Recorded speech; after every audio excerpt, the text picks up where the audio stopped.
Hello, hello, adventurers, and welcome back to the Dragon's Lair. Today we're going to be discussing your average anime character, Blackstar, with his weapon partner, Tsubaki. So, let's jump right into it, shall we? Starting off with strength. Just based on general looks, right? I should probably go ahead and say spoiler alert, 3, 2, 1, we should be good. Based on general looks, he's got a lot of muscle to him, so he's pretty strong, right? On top of that, his whole style of character is, I'm just gonna force my way through it. Even if that's not the best course of action, I'm gonna force my way through it anyway. So it's brute force, and we'll think about consequences and those pesky things later, right? Think kind of like, you got two different analogies. You could go with think kind of like a bear, right? How a bear, if it's going to attack you, it's not gonna think about how it's going to attack you, right? That sort of thing. It's just gonna attack you, right? And then you kind of have the bull in the china cabinet vibe. And I know I'm getting a little into dexterity here as well, but it's just all over the place because it's not thinking about what it's gonna be doing next. It's just doing, right? So because of that, that's kind of the strength and a little bit of the dexterity. But for strength, we're gonna go with somewhere around 18 to 20, right? You force your way through it, and it'll work eventually, right? Moving into dexterity, again, think kind of like the bear. It's not going to try to dodge your attacks, it's just going to attack, right?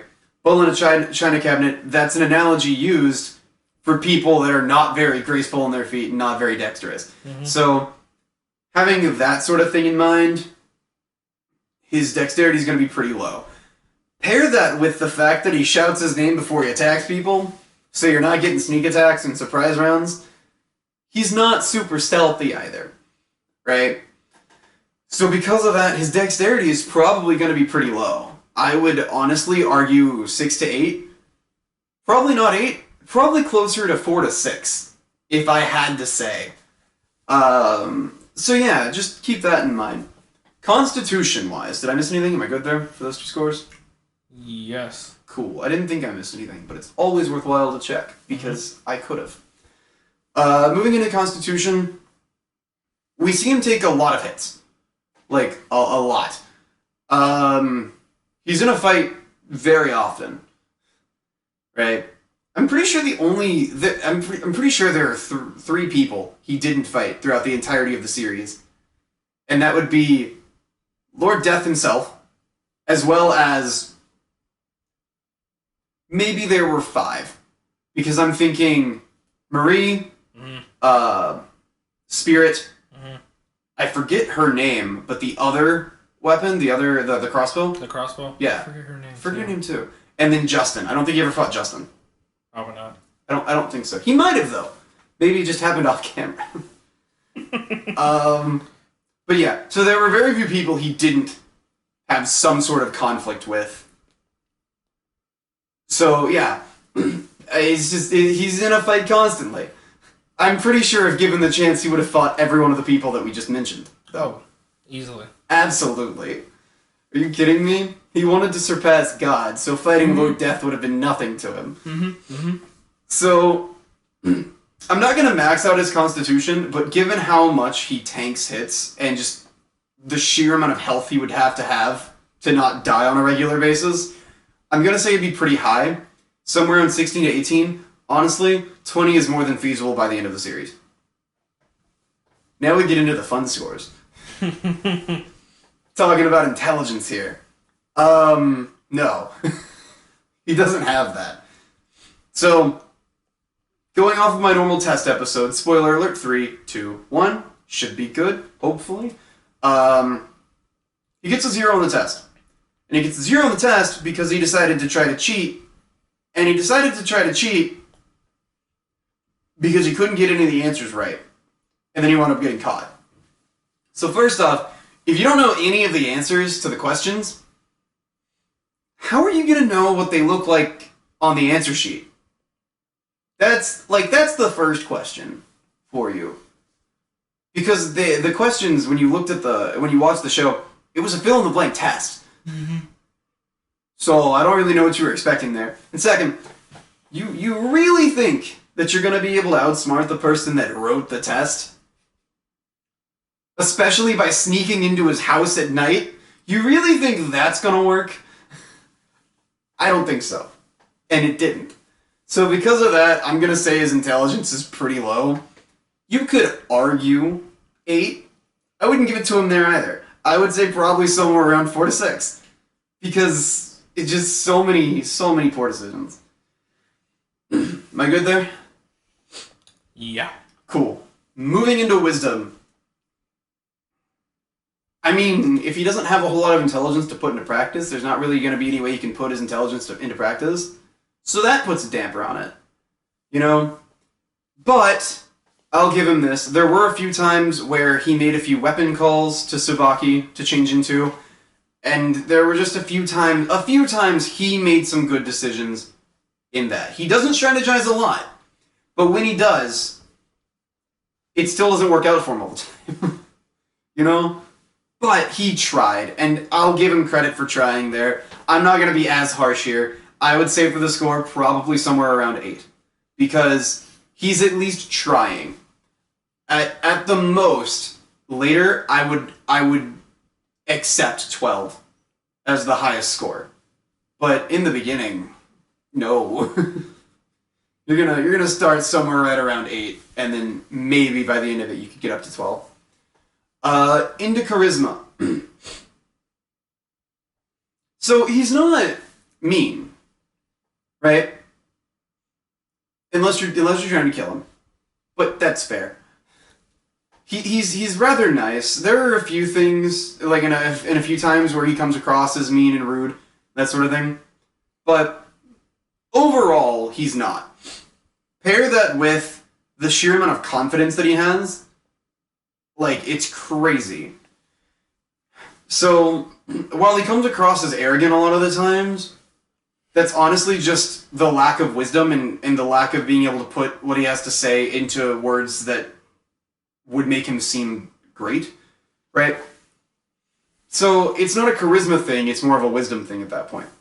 Then, we talk about things like, what's the last? I'm just going blank here. It's, He's a bad liar. Yeah, there we go. Thank you. I had it, and then I lost it, and then here we are. So yeah, he doesn't... He's not a great liar, but it doesn't really matter, because when he talks about himself and how great he is, he's not lying. He believes it. Mm-hmm. Whether it's true in reality or not, that's not the question. It's what he thinks is true. So he's not lying. So there's that. Pairing all of these things together, I would honestly argue for a little bit of a higher score, 14 to 16, right, for charisma. Moving into Tsubaki, right, starting with her constitution, I'm thinking, well, I should say this, spoiler alert, 3, 2, 1, we should be good. Starting with constitution, I'm thinking right around the time of episode 11. The whole enchanted sword fight. That was crazy. She took a lot of hits. And normally, it's something like Blackstar, or someone like Blackstar that would take all the hits for her. Mm-hmm. Not in this case. And I know it wasn't technically her physical body getting hit, because she was still in the sword mode, out in the real world. But it's still the internal systems, and honestly, it could play into wisdom and things like that as well. So, either way, she took a lot of hits there. So for Constitution, I'm going to say it's crazy high. I can understand if you wouldn't want to max it out, but I would say somewhere right around 18 to 20. 16 at the absolute minimum. Into intelligence and then wisdom. So, her intelligence is pretty good. Her intelligence and her ability to think things through, especially quickly in a fight, is a lot of why Blackstar is still alive. Because without her to kind of like point things out and give suggestions and hints, and sometimes even battle strategies, there is no doubt in my mind that he would not have made it anywhere near as far as he did. That's fair. You can only rush into things so much without any sort of backup plan and strategy to get out. Mm-hmm. So her ability to not only think of them, but then actually get him to put them in place is the justification for the intelligence and wisdom scores. I would say high, somewhere around 16 to 18 for the intelligence, maybe 20% probably just 16 to 18. And then somewhere right around as high, 14 to 16, possibly 18 by the end for wisdom. Into charisma. I'm going to say, at least for the beginning, this is where she falters a little bit. And I say that explicitly because there's a difference between being nice and then being a pushover. And for the vast majority of the show, Tsubaki is more of a pushover than she is nice, right? The change kind of starts around episode 11, the same time as the Enchanted Sword fight, but it is an extremely slow burn for her character development there. And when it happens, it's great, and that's going to shoot her score up a lot. But for the beginning and for the majority of the show, for that slow burn, I would say somewhere around 8 for her charisma. Then by the end of it, after she learns to stand up for herself a little more, because even then she's still not pushy. Mm-hmm. She's still not mean about it. She's still very kind and willing to help people and do things for them. But she's not. She's willing to stand up for herself, and that's the difference. I would say somewhere around 16.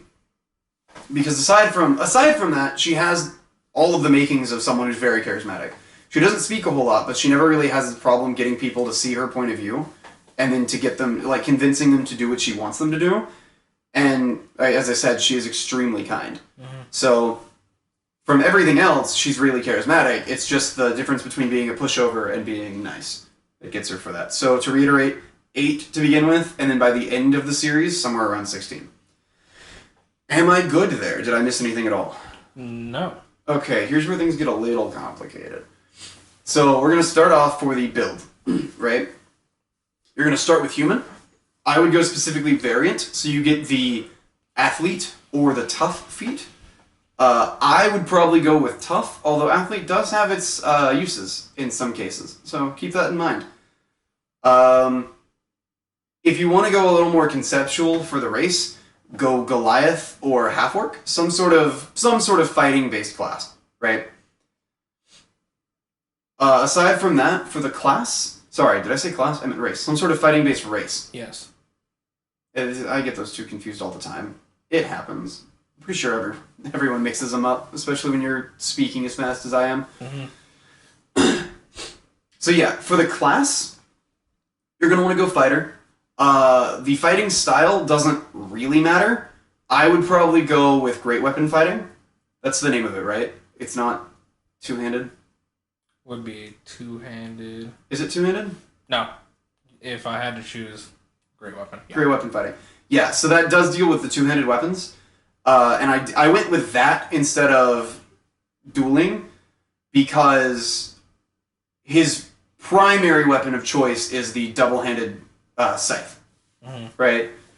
Where he's got a scythe in each hand, and that would technically be considered a two-handed weapon. However, there is an argument for dueling because he does have a few more one-handed or potentially single-handed weapons. Mm-hmm. It's really your call. All of them help him, for the most part, in a couple of ways, with the exception of, like, defense, where you have to have a shield. But yeah, pretty much all of the fighting styles help him. So it's really just kind of depending on which weapon you think you're going to be using. From there, you're going to go with the Meister subclass, obviously. And you're going to take, for the build of that, you're going to take 2 to 3. I would argue 3, but some DMs might say just 2, if they want to count the double-handed scythe as a single weapon instead of the two-handed. I would go with 2 because they're technically 2 different weapons attached with a chain. But that's me. So yeah, I would say you would have to take 3 multiple weapons. 1 to get the double-handed scythe to be an accurate double-handed scythe. Then 2 for the enchanted sword, the dagger, the shuriken, and the smoke bomb modes, which are the weapons we see him use. Or turn Tsubaki into to use, I should say. And according to the multiple weapons, essentially what that does is when you take it, you gain 2 additional types of weapons that your weapon partner can change into. Check to make sure I'm not missing anything, chill here in a second. But yeah, you gain 2 additional weapon types your partner can change into, and because you're technically proficient with your weapon partner, you have proficiency with those weapons, class things. And then with that, depending on what weapon they turn into, it acts as its D&D counterpart, right? Kind of make sure you check with your DM to figure out what you can and can't turn into if you're not going to do it based exactly on the way Blackstar is, like if you want to do something different. But, yeah. So did I miss anything with the description of that? No, should be good. Okay, so you're going to do that for this build, you're going to do that for level 3, 7, and I believe 10 as well, are the fighter. I don't have it listed, okay. But every time the fighter would get something for their subclass, that's when you would do it. So that leaves us with level 15 and level 18. Now, theoretically, you can change these up and do them in any order, because none of them require any like level prerequisites. So consider that and kind of change it up depending on what you want to do, because he doesn't necessarily have them in this order as well. He would have something like Chain Trap at really early on, like level 7. Yeah. Putting it in the show's like context. So it's really your call.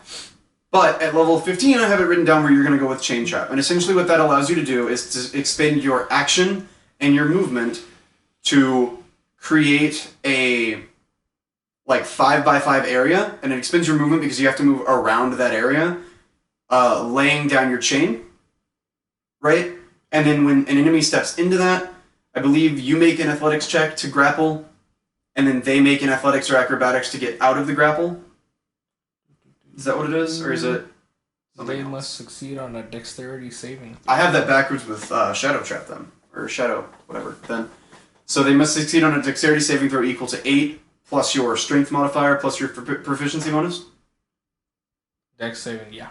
Yeah. So, and then you can use this a number of times equal to your strength modifier per long rest. Mm-hmm. It is important to note that the prereq to this, you do have to have some sort of chain weapon, or weapon that has a chain. So the double scythes are attached with a chain. If you also had something like a flail, that could work too. I would argue as well that you could do it with a rope weapon. So like if you wanted to use the lasso, I'd give it to you. But that's DM's discretion. So yeah, did I miss anything there? Is there anything to clarify there? Cool. Nope. Moving into, what's the last one? It's Shadow Control, right? Or Shadow Manipulation? Shadow control. Shadow Control. Okay. So essentially what that does is it allows you to make kind of a ranged grapple check against an enemy, right? So if you're within 10 feet of them in bright light, 15 feet of them in dim light, or 30 feet of them in darkness, you can attempt to make a grapple check against them, and they get the normal grapple check, like, or normal escape from it, so acrobatics or athletics, to see if they break it. Those two are contested. If you succeed, they are grappled. Does it say for how long? Probably for like a minute. They are grappled until the end of your next turn. Until the end of your next turn. I was incorrect. So yeah, they technically have the grapple condition. Does this say your movement is restricted? It does not. Then no, it wouldn't be. So yeah, you would be able to move and act as normal. But they are grappled until the end of your next turn. If they succeed, or when the effect ends, they are no longer able to be affected by that again, for 24 hours. You can, however, use this a number of times equal to your Constitution modifier per long rest. So, that is all I have for you fine adventurers today. Be on the lookout for my next video, which will be on Krona. If you can't possibly wait until then, feel free to check out my Discord or come hang out on Twitch. You could, just a suggestion, also check out a few of my other series that I have on this channel. Other than that, I will catch you all later.